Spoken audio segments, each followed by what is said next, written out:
Okay, so this is a multi-comment response, and the comment reads, "Hey, I'm revisiting this because it's one of my favorite videos on the science of COVID. My question is, what exactly is viral persistence? Is it just that the virus can hide and replicate in our bodies even after infection is ostensibly over?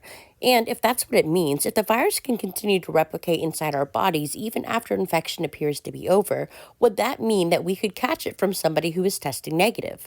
Like if I kissed my partner and he had COVID a year ago, even if he always testing negative now, could he pass it to me?" Okay, so first and foremost, thank you so much. I'm so glad that it's one of your favorites. With that being said, I want to stress that I cannot speak in absolutes or definitively. We are learning new things daily about this virus and our bodies.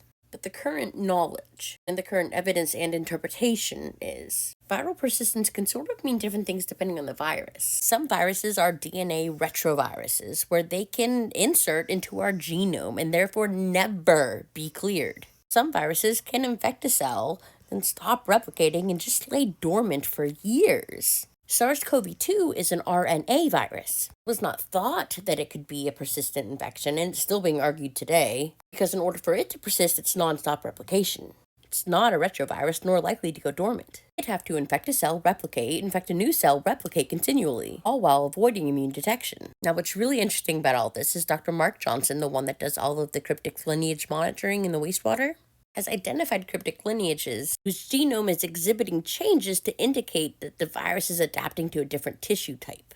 For example, the sequencing for the spike protein could be completely different, indicating it's no longer using the ACE2 receptor and therefore in a different tissue.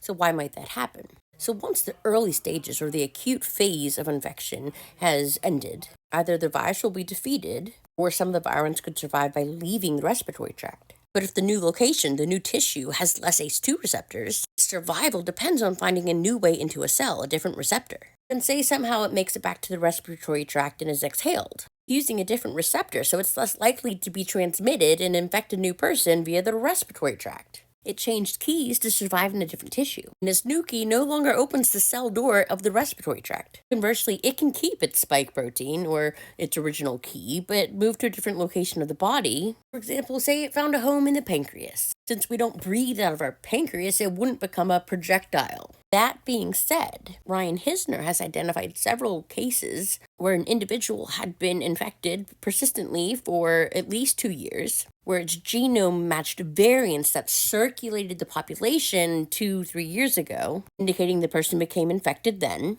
It hung out somewhere in the body, but maintained its ability to still infect the respiratory tract. Then 2-3 years later, was able to reinfect the respiratory tract. They tested positive on the swab and were infectious again. The new infection was the old infection. Does that make sense? In the context of specifically the old infection, if they are testing negative on the nasopharyngeal swabs, it is likely they aren't infectious. Of course, the caveat to that is that they can become reinfected with a new variant in which it's very early in the infection and they're still testing negative on swabs while being infectious, like we know. And remember, this is in the context of airborne transmission. Depending on the virus, there are various modes of transmission. We really haven't investigated bloodborne or blood product transmission.